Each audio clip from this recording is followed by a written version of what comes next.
Mama cuma bilang makasih ya Du, tugasnya Mama udah kelar, dan 3 hari setelah itu Mama meninggal. Ini sedih banget sih. Iya sih, Ini sedih banget sih. Oke, selamat datang di segmen terbaru Pratama Family. Kali ini kita akan membaca curhatan-curhatan dari kalian yang sudah nge-DM Instagramnya Intan. Sebenarnya nggak cuma di Instagramku loh, kalau misalkan kalian mau DM di Instagram Mas Beni bisa banget. Tapi nanti nunggu dibuka gitu sesinya. Pokoknya berarti follow aja dulu Instagram kita. Nanti siapa tahu kalian dapat momennya buat kalian curhat, terus kita bacain di sini. Kalau misal minta buat identitasnya dirahasiakan, dirahasiakan. Ini nggak perlu diminta, memang semua identitas dirahasiakan saya. Oh gitu kan, kalau misal ada yang sengaja aku pengen dikasih lihat gitu, No. nanti siapa tahu mantanku Ya, gitu sayang, sayang. jangan. Kenapa? Ya nggak boleh kayak gitu. Kalau misal dia yang minta. Ini bukan siaran radio. Bentar, kameranya kok degil banget ya.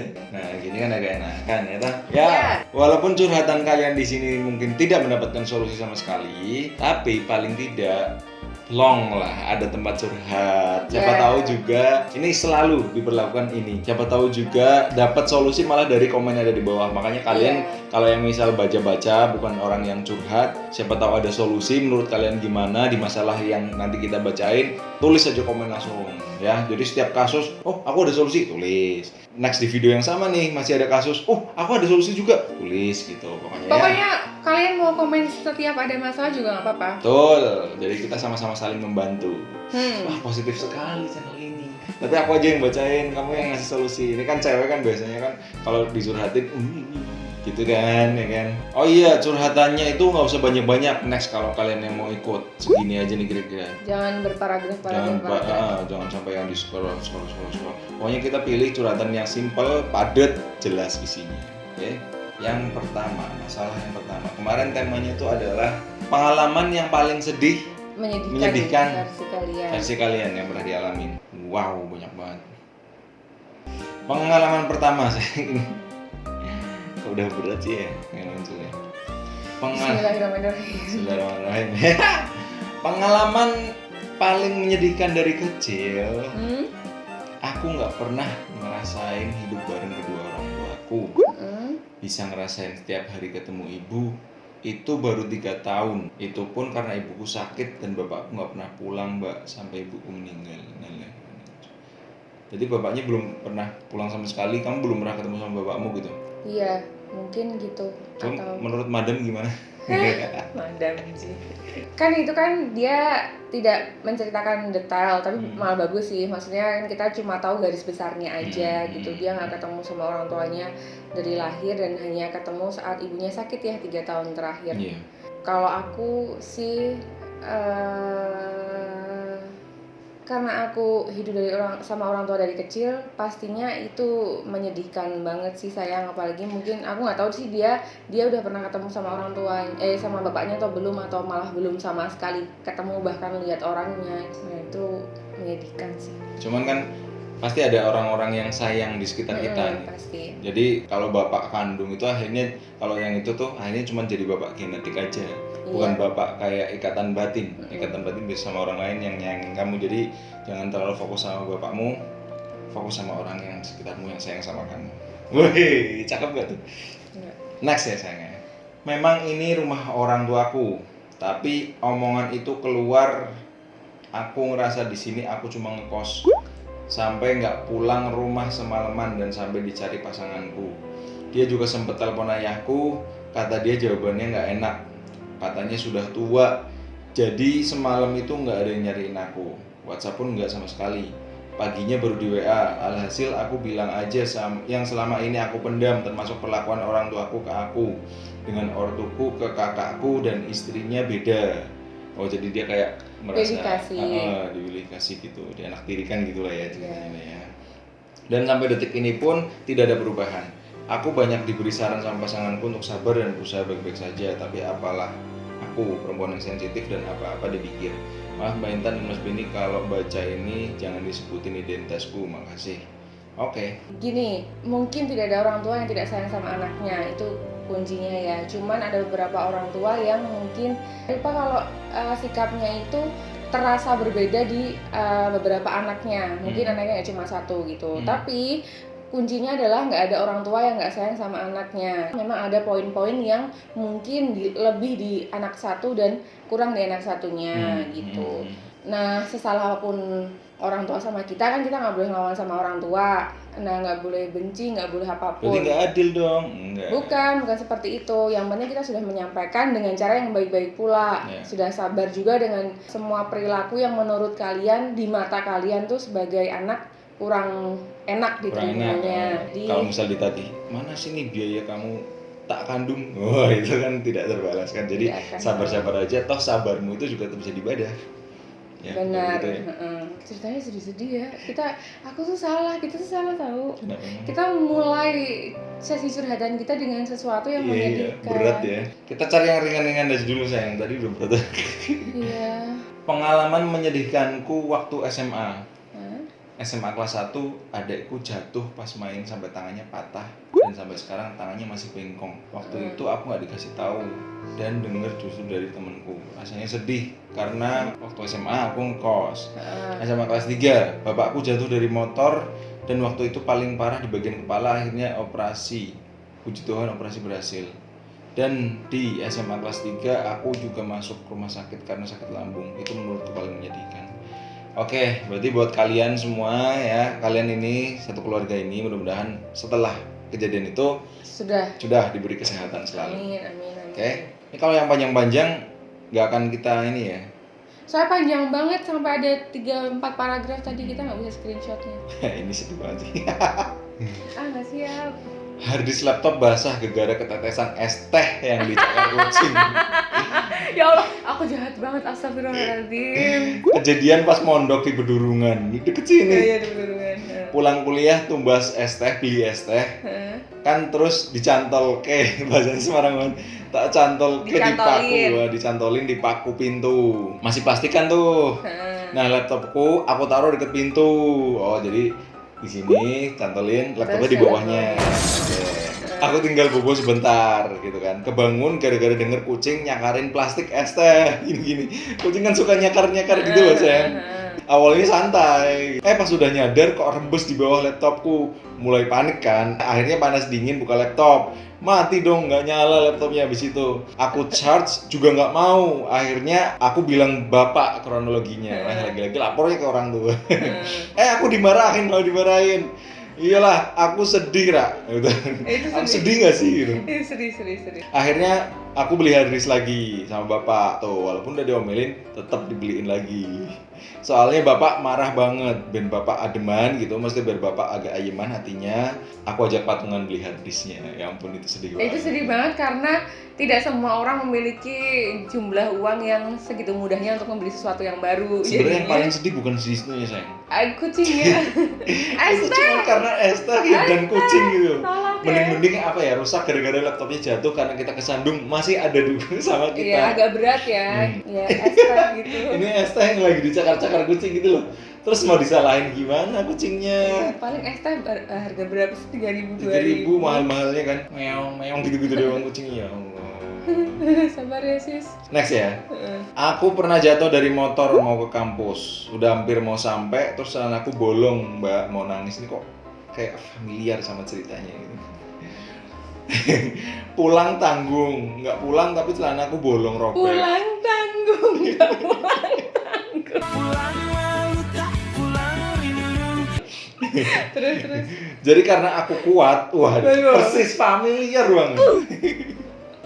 Aku memaksakan untuk ke kampus dan aku nangisnya di kampus bersama teman-teman. Tapi teman-teman malah ketawa karena lihat celana aku robek dan berdarah. Jadi kangen kampus. Jadi yang sedih kangen kampusnya bukan jatuhnya. Bukan jatuhnya. Udah aku tunggu nih pokok sedihnya di mana tuh. Terus banyak kisahku juga pernah kayak gitu. Cuman aku nggak ngampus tapi nongkrong. Aku mau nongkrong. Kasusnya sama, cuman tujuannya beda.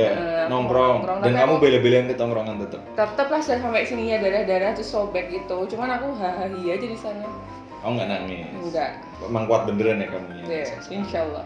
Gara-gara itu aku ngece orang pramuka. Udah yuk. Malah kayak nanti.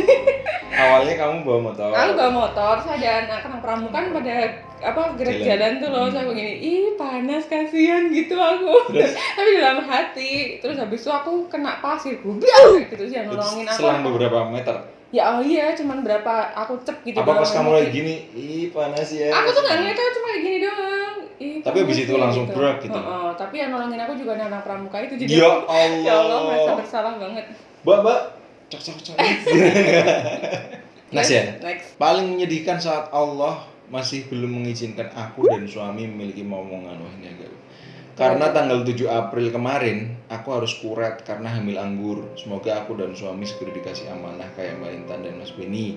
Keturunan soleh-soleha, amin. Amin. Sehat terus Mbak, semoga lancar sampai lahiran, amin.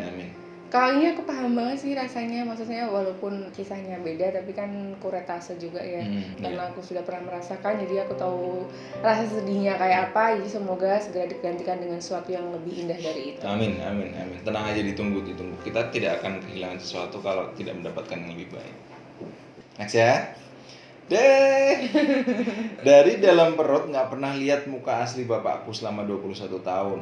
Pas aku mau nikah dan aku cari alamat dia di kampung dan aku bilang aku mau nikah, minta dia waliin, jawabannya dia nggak bisa tanpa alasan.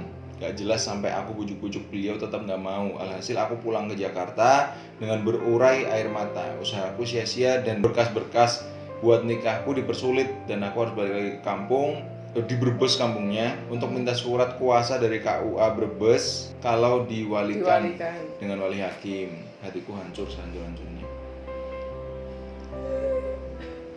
Tapi pada akhirnya kamu pasti bisa menikah kan? Iya pasti, cuman kan itu kan berat banget sayang. Beratnya sebenarnya bukan ngurus-ngurusnya ya. Kamu nangis? Kalau urusan sama orang tua aku agak susah.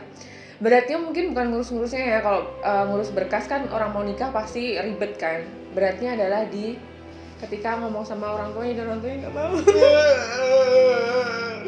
Itu yang bikin berat sih. Iya. Masalahnya bapaknya masih hidup kan, jadi mungkin dan nggak mau, berat mungkin ada bagi masalah ya. apa gitu. Ya, kita nggak tahu ya. gitu di luar itu, cuman yang namanya hubungan ayah sama anak kan sebenarnya tidak bisa dipisahkan. Iya. Ya pokoknya kalau sekarang sih karena ini mungkin dia akhirnya juga sudah menikah kan, sudah menikah kan. Ya udah fokus aja ke situ, nggak usah terlalu dibaper-baperin yang kemarin. Doain aja bapak. Ya. Yes. Nih. Aku pernah dulu pas waktu kecil, aku kan lagi ngebantuin temenku ngambil air di tandon. Habis itu aku kepleset, akhirnya aku kecemplung di tandonnya. Aku bayangin. Akhirnya aku dibantuin mamahnya temenku untuk naik. Lah pas dibantuin, badanku pada lecet-lecet semua. Wah, hampir aja. Kirain pas mamanya ngebantuin, mamanya ikut kamu tarik ke dalam tandon. Iya, ini menyedihkan pasti dia. Kita ngeliat terlalu menertawa. Maaf, tapi lucu. Ya kamu hati-hati lah lain kali. Kalau main tandon hati-hati. Ya kalau misal mau di dalam tandon dulu buat berendam sih ya nggak mau. Itu untung ada mamahnya temenmu loh. Kalau nggak ada coba. Ya udahlah, next. Ibuku dandani terminal. Oh, bentar. Ini tuh masih terminal listrik sayang. Aku pikir terminal bus. Ibuku ngebenerin terminal, nyervis terminal. Aku nggak ngerti mbak, kalau ibuku lagi ngebenerin ngebenerin listrik lah pokoknya.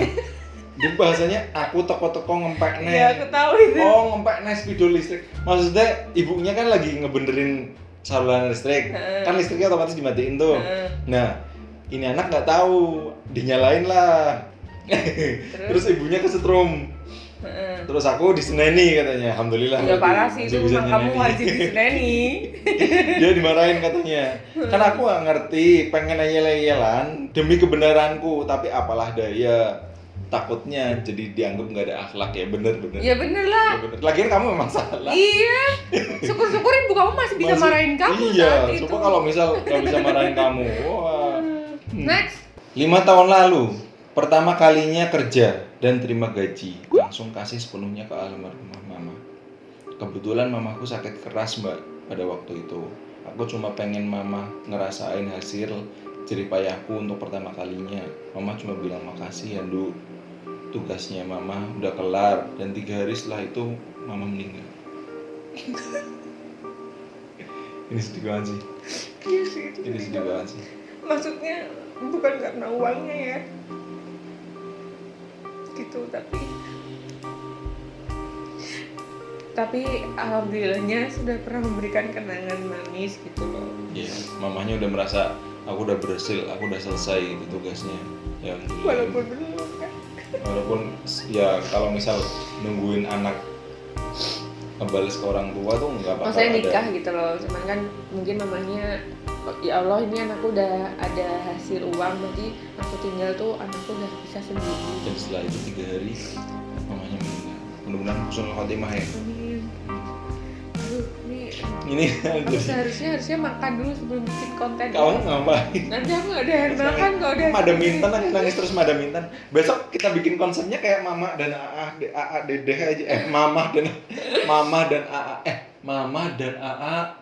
Oh, Mama Dede, AA dan Mama. Apa sih judulnya sih? nggak tahu. Mama Dede dan AA. Apa AA dan Mama Dede itu ya? Jadi yang lebih banyak solusi Intan aja kali ya. Next sayang. Next. Assalamualaikum Mbak Intan. Kenalin, Salam. namaku dari dulu waktu semesteran entah lupa kelas berapa, waktu aku pusing mikir bayaran sekolah mau ujian keluarga diambang perceraian. Aku sama adekku dibawa pergi ke rumah nenek. Ditinggal bapakku 1 hari di rumah nenek. Bapak sama ibu mau ambil baju segala macam buat keperluan sekolah kita. Singkat cerita, bapak dikasih wejangan sama kakek dan nenek. Aku sama adekku di kamar nangis, bingung nanti kalau terpisah gimana. Tapi alhamdulillah sekua itu tidak terjadi. Semua itu tidak terjadi karena bapak ibuku saling maafkan dan udah dikasih wejangan. Alhamdulillah. Jangan kan kayak gitu ya, waktu kecil dengar orang tua berantem aja rasanya kayak gimana gitu. Iya. Tapi kalau aku kadang-kadang memanfaatkan situasi sayang. Apa tuh? Jadi kalau Dasar durhaka. jadi kalau orang tua aku berantem ya, pasti aku disayang dua-duanya. Jadi aku minta uang ke mamaku, juga minta uang ke bapakku. Kan mereka nggak akan berkoordinasi ya. Iya, terus kan mereka kan berebut kasih sayang sama aku gitu loh. Kalau misalkan mamaku ngasih uang lebih ke aku ya lebih sayang mamaku. Kalau aku ngasih Orang tua yang caper ke anak. Tapi ya itu dulu lah. Wah, ini caps lock semua nih. Wah, coba nih caps locknya. Bentar. Ini skandal ini. Ditinggalin pas lagi sayang-sayangnya. Dia selingkuh sama temen kelompok KKN-nya. Dan aku dibohongin, plus ditinggalin. Udah hubungan selama 1 tahun LDR. Dan sekarang udah hampir setahun pisah, masih belum move on. Padahal dianya udah gak peduli. Dia pinter banget bohongin aku. Pas lagi di desa KKN-nya, dia bilang gak ada sinyal. Padahal mereka di sana selalu berduaan. Aku kepoin temen-temen pakai fake account. Tapi giliran dia lagi ke kosan buat cari bahan-bahan di KKN-nya, dia nelpon dan chat sok manis banget. Mumpung gak ada ceweknya, jadi bisa chat atau telepon aku. Dia si cowoknya. Jahat banget. Aku masih sayang. Maaf caps lock, greget aku. Kirain skandal. Itu yang menjadikan tapi menjengkelkan. Tahu nggak itu menjengkelkan? Kenapa tuh? Ya. Ini kan cewek ya. Kamu deh yang berpendapat ya. Soalnya dia juga cewek yang cerita. Kalau aku, soalnya aku pernah punya pengalaman digituin sih, maksudnya dibohongin gitu ya. Jadinya ya itu menjengkelkan. Misalkan kalian punya hubungan sama siapapun itu, kalau misalkan kalian udah nggak sayang, better diputusin aja. Jangan maunya dua-duanya dapet. Kalau misalkan kayak gitu, pasti dapat karma. Dalam banget. Soalnya itu menyebalkan. Ya mudah-mudahan rantainya terputus lah. Kan kita juga punya kesalahan. Ya kamu tobat aja biar nggak dapet karma. Ya. Siapa? Maaf. Si itunya. Iya, yang bohongin. Iya, si cowoknya bukan si ceweknya. Kalau ceweknya ini mah jadi korban yang gagal move on. Next ya. Ini terakhir kali ya. Aku nikah udah mau 3 tahun, Mbak. Pas mau tahun kedua dapat momongan yang bikin aku nangis banget. Sorry. Dapat omongan bukan momongan. Waktu itu aku jenguk bayinya saudara dan aku belum hamil. Ini nih. Oke. Nih. Relatable lah. Entah aku punya salah apa, tiba-tiba dikatain sama mbahnya saudaraku. Duk, kok gabuk nemen, durung duwe-duwe, belum punya gitu, belum punya momongan gitu. Ngerti kan Mbak, gabuk itu apa? Kayak lapuk gitu loh. aku langsung nangis di tempat, nggak bisa nahan waktu itu. Padahal aku dan suami memang menunda dikarenakan aku fokus skripsi dulu dan nunggu rumah. Jadi tahu kan Mbak gimana rasanya digituin. Tapi alhamdulillah genap 2 tahun menikah, dapat garis 2, masya Allah. Dan anakku ini sudah 1 bulan, alhamdulillah. Itu mending sama saudara ya, maksudnya sama. Nggak ada yang mending sih. Aku juga ada kok sama teman-teman arisannya mertua aku. Ya Allah jadi curhat. Aku ceritain itu sayang ke mama. Ya sebel gitu, aku mengekspresikan sebelnya Mbok ya. Kalau misal mau nanya tuh nggak masalah gitu loh. Udah isi belum? Belum. Oh ya wes, mudah-mudahan cepet isi. Selesai kan? Ya kan? Iya. Daripada udah isi belum dijawab udah langsung Mbok jangan nunda-nunda. Hamil tuh jangan ditunda-tunda. Dia digituin di depanku coba. Nggak kenal lagi aku, baru pertama Nggak kali. kenal lagi. Padahal yang nunda siapa gitu loh. Terus kalau misal itu udah dapat jawaban, oh lagi nunda dulu, ya kan? Ini enggak, kita belum jawab apa-apa udah dibilang, Mbok jangan nunda-nunda. Si yang nunda siapa? Ini tak jewer loh kamu bibirnya. Iya, dan itu tuh beberapa ibu-ibu gitu loh, bukan cuma satu. Jadi aku merasa Ya, kalau misal kita mau mengkoreksi banget sama ibu-ibu yang generasinya di atas kita kan nggak mungkin. Mulai dari diri kita sendiri, jangan sampai lakuin hal-hal yang kayak gitu. Kalau sekedar nanya nggak masalah lah.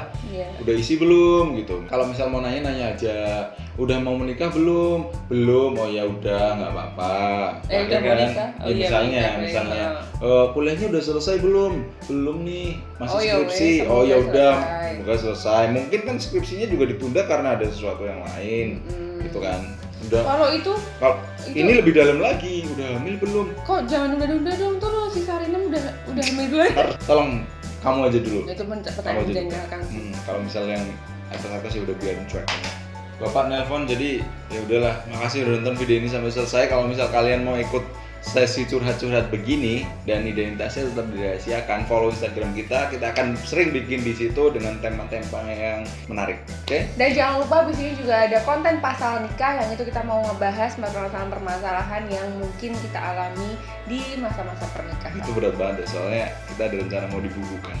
Yang belum subscribe jangan lupa subscribe, kita akan sering bikin konten-konten kayak gini, curhat. Ya mudah-mudahan jadi tempat curhatnya kalian buat sedikit melegakan walaupun tidak ada solusi. Sampai jumpa di video berikut ya, dadah.